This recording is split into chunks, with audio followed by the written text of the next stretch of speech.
new season of the Objective-Cologne podcast, where I'm going to interview a few speakers. And the first one is going to be Philippe Casgrain, who's going to be speaking with me all the way from Canada. Hello. Hi. Hi. So first of all, can you tell me where you are exactly? I'm currently in Ottawa, Canada. I live across the river in Gatineau, Quebec, so I'm crossing the border every day to Yeah. come to work. Yeah. But the company I work for is called Lightspeed POS, and that means Lightspeed Point of Sales. And what it does is create point of sale software for Mac, but that's based on Mac and iPad and iPhone as well and iPods. And we do sell into all the sorts of retail shops, small shops, big shops, restaurants as well. We have a new office in Ghent, Belgium, so on the other side of the pond. And that's where Lightspeed Restaurant is based. So if you're starting a restaurant business or know somebody who starts a restaurant business, take a look at Lightspeed Restaurant. Cool. Yeah, Belgium for the win. Yes.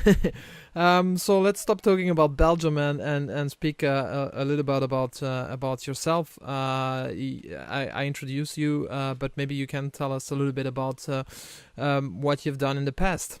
So for about 8 years, I worked on Corel Painter, which is software designed to paint with natural media on a computer screen. Think of Photoshop, but for artists and for the blank page. That was a lot of fun. It taught me a lot about image editing and all the software that goes on with this. So after that, I started working at a company called Transgaming, and what they did is, or they still do, is port Windows games to Mac and Linux. So I learned a lot about Linux, and I learned a lot about operating systems. And some of the games I worked on, Dragon Age for Mac, Dragon Age 2, FIFA 2012, The Sims, EVE Online, if you're familiar with these games as well. They're all games that run on Windows, but also run on the Mac thanks to the Cider technology, which is a port of the Wine technology, but for Mac, with an optimization on graphics. So that was very, very interesting. And after about 3 years, I found myself in a lull, and I started working here at Lightspeed Retail, working on point of sale software for Mac. Cool. And the really cool thing is at Lightspeed, I work in Cocoa all the time. That's really why I switched, because working on wine and cider is very fun in an operating system type of way, but you're working at a very low level in C and assembly. And I kind of like to work in Cocoa a lot, and now I work in Cocoa as my day job. So 2 thumbs up. Yeah. Well, I'm going to put 2 thumbs up for my company as well, 7 Principles, because one of the reasons why it's going to be very, very hard to make me move out of this company is that we work with a lot of time the latest stuff, and like since August we work with Swift. So Nice. if you're going to offer me a job where I have to write Objective-C, I might be a little bit sad. Oh, well, it's not that bad. It's not that bad, I know, but when you've been working, and I know, I mean, I'm not. Don't get me started on Swift, because we all love the source kit, whatever bug that crashes on us the whole day long. But Yes. it's pretty cool to be working with managers who actually allows us to do this kind of stuff, but also the conference. And now actually we started a podcast, which we record from work. Anyway, it makes Very me. nice. Yeah, it's pretty cool actually. So it makes me think about you spoke a little bit a lot about games. It's very interesting because you're probably gonna have a lot of to discuss with Max Chris from Boings, because this guy is doing, for one thing, he's doing video with is working on Boings TV, doing a lot of video, and so speaking about nerdy stuff and not necessarily Coco. He knows a lot of stuff. And Low-level image processing. yeah, Yes, those are stuff all a like lot of that. fun. Yeah, and he also does a lot of stuff like OpenGL and things like that. So it's pretty interesting. At Transgaming, there were 2 teams for development. There was the graphics team, which did OpenGL, DirectX to OpenGL, so the 3D API from Windows to OpenGL. So that was really our strength at Transgaming, was to translate these at runtime and in real time and really, really fast, and being able to do it without losing too many frames per second. Okay. So there was a graphics team, and I was at a core team, which is everything else. Yeah. So, memory, networking, file system, input, device management, all of this was on the core team, and I didn't touch a whole lot of graphics, but I so desperately wanted to learn OpenGL, but it's hard. Yeah, it is anyways, but makes me think a little bit about some people at Apple that are moving from like CoreOS to then UIKit and then other stuff like that. Yes. It's very interesting, and certainly you learn a lot of stuff when you work with very low level stuff. But I can imagine that after a while you just want to do the more, I would say, normal stuff, regular stuff, like Yes. modern stuff with Coco. Anyway, that opens up a lot of talks with Wrench as well, with Jonathan Wolf Wrench, who's going to be at the conference as well. Speaking about old school stuff, this guy has been around for a while. Let's move a little bit to your talk. You offered me to give different talks, like 3 or 4, and I didn't really know which one to pick. Last year. So you picked the one that I actually have to work at. See, I knew that. Yes, exactly. And I have to work for my talk, which is good, which is how it should be. You don't want to give the same talk all the time. Yeah. But basically, yes, there's technical talks, but I feel like technical talks you can get easily. It's easier to get technical content from even WWDC videos or something like that. What you want is you want to have an experience you won't get anywhere else. And where I come from this is I'm personally very, very tired of people cheapening their apps by selling them at 99 cents or $1.99. And when you tell people how much is your app, and they all expect it to be 99 cents, and I think it's a race to the bottom. And we see it in hardware. For example, when people start selling phones cheaper and cheaper and cheaper, the quality drops and the profits drop with them. So you can't build a sustainable business by going to the race to the bottom. So what I do, and my main, there should be 2 prices for apps. The first price should be free. There's a bunch of apps that are free. I mean, you're not going to pay for the Facebook app or Twitter or these things.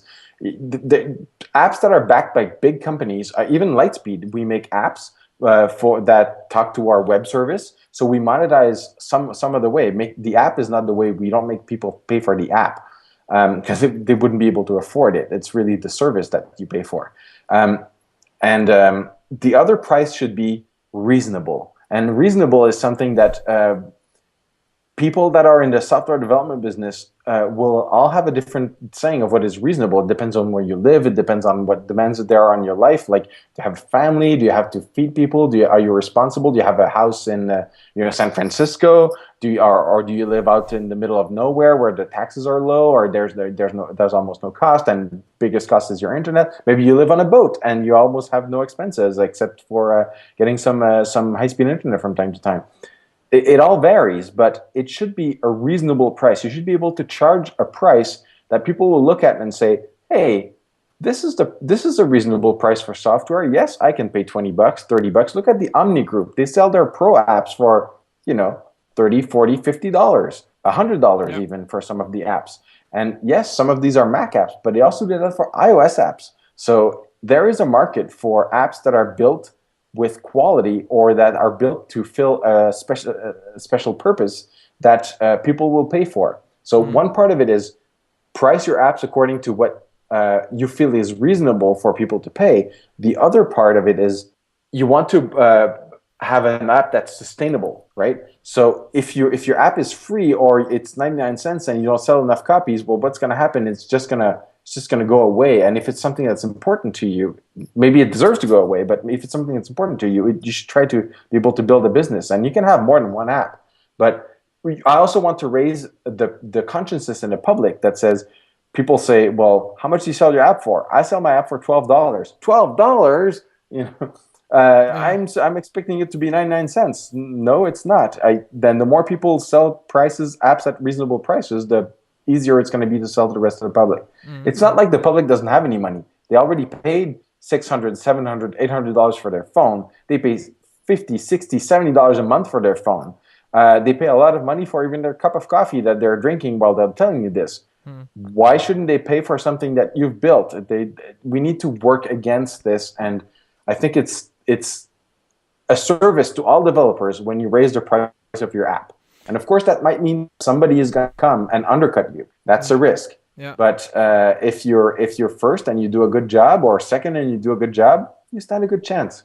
Yeah, my good friends Ken and Glenn Espeslag from Ecam, Ken actually used to tell me you shouldn't sell a piece of software for less than a cup of coffee.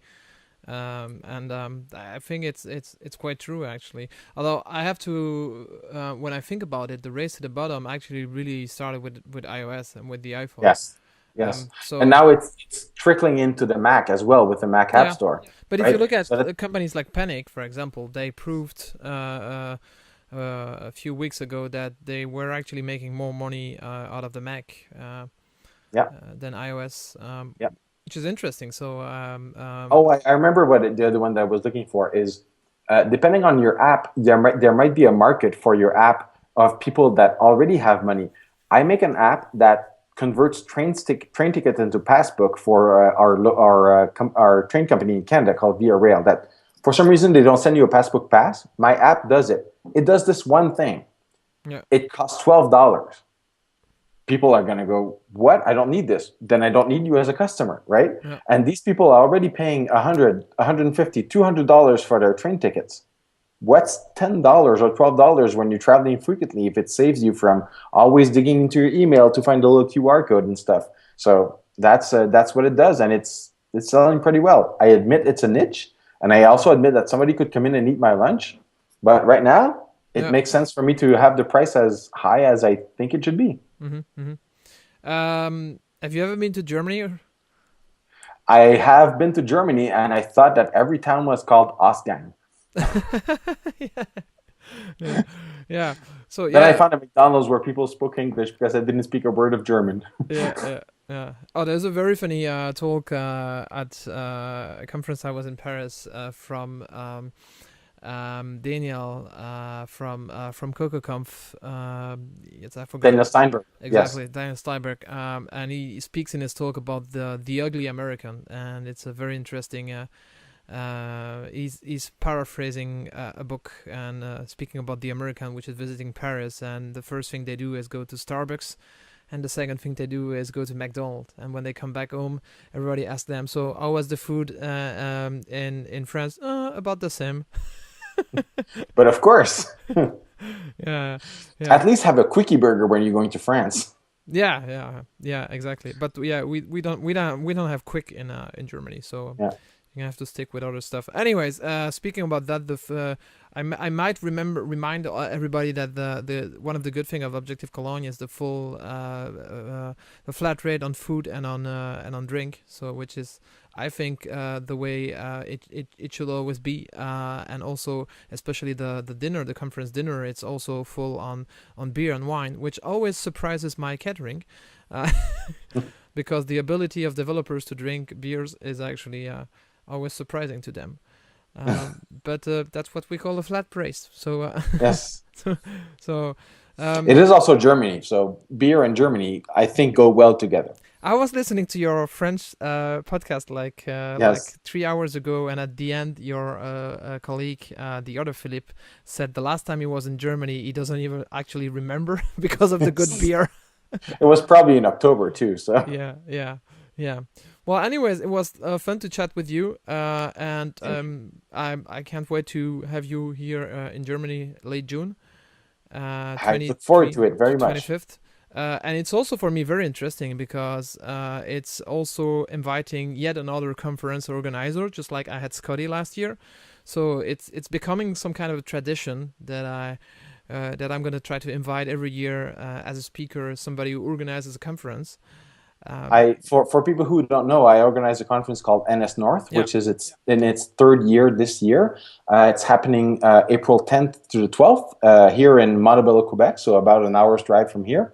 And I also gave a talk at AltConf last year during the WWDC about building communities. Oh, cool. So if you want to build, drawing on my experience as a Cocoa Heads organizer and also a conference organizer, how to work to create your own little community, because it's really nice when you can go to some place where somebody like you has created a conference and you bring a community together. That's awesome. But what if you could do it in your own hometown, in your own area, and how would you start with this? That's kind of where I was going for with this, and it's been very well received. So I look forward to to going to Cologne and actually meeting a whole lot of new people.